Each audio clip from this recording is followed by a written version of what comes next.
Seventh letter. Know your limits and challenge yourself. In my last letter, I talked about confidence, but I didn't go into detail on how to build it. So today I want to talk about it. As I said before, confidence is believing that you can do it. Some people have an unlimited belief in themselves for no reason. I, on the contrary, underestimated myself and was always anxious. I believe I had to objectively acknowledge my abilities, so if there was something I had to do, I decided in advance whether I could do it or not.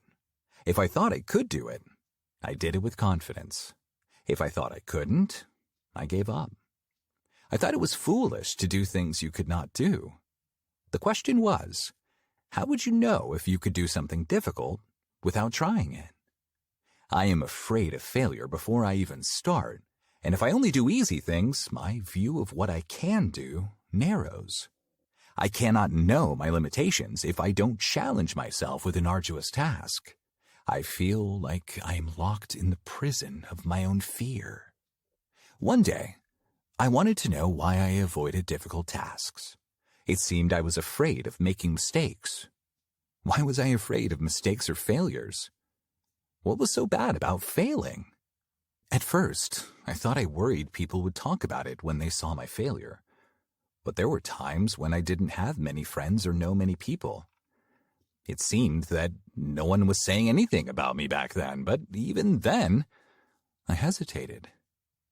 So why fear failure if it was not for the eyes of others? After thinking about it many times, I wanted to believe that I was a precious person deep in my heart.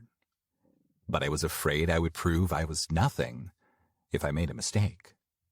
So I subconsciously avoided failure because I hadn't even tried, and pretended there was a possibility because I never failed. Once I figured out the source of my fear, I was no longer afraid of a challenge. Great people are not those who do nothing out of fear, but those who overcome their fear and challenge themselves. If I try and fail, I can understand my shortcomings. And if I make up for those shortcomings and try again, the probability of my success increases. Having reached this conclusion, I now admire people who fail, try again, and later succeed. Maybe you are more resilient than you imagine. However, you may not see yourself properly because you are underestimating your abilities. One of the ways to see the limitations of your possibilities is to try hard things. If you are too afraid to try something, look inside yourself and understand your fears. If you know exactly why you are afraid, you can easily take on the next challenge. Your father will always support you in your challenges and failures.